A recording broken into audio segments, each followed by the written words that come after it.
कि मेरे घर हो गई चोरी। मुझे ग्राम प्रधान पर संदेह था, नामजद रिपोर्ट कराई। पूरे 2 महीने बाद मेरे घर पुलिस आई और पुलिसमैन बोला, बाबा कानपुरी आपका ही नाम है? मैंने कहा जी हाँ।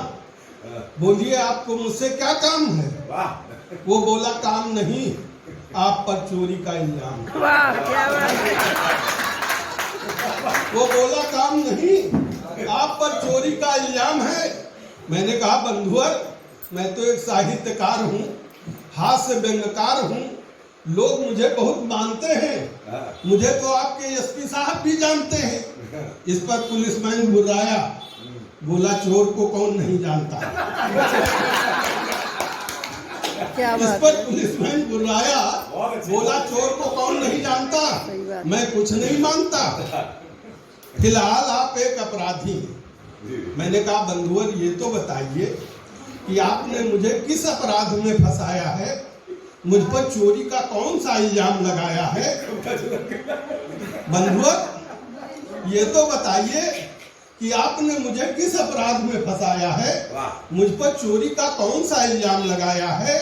कभी तो कई तरह के चोर होते हैं, कभी तो कई तरह के चोर होते हैं, मसलन चित्त चोर, कविता चोर, काम चोर।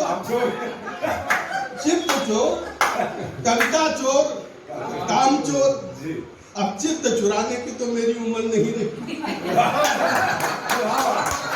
अब चित्त चुराने की तो मेरी उम्र नहीं रही। एक बार किसी का चुराया था, परिणाम स्वरूप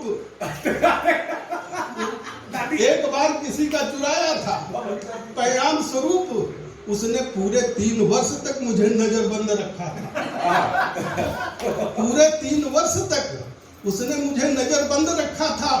बाद में उसके पिता ने ही मुझे उस संकट से छुड़ाया था, यानी उसका विवाह जयवीर जी के साथ रचाया। क्या बात है।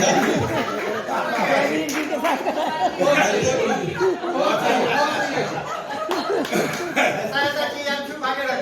बाद में उसके पिता ने ही मुझे उस संकट से छुड़ाया था, यानी उसका विवाह भाई जयवीर जी के साथ रचाया था।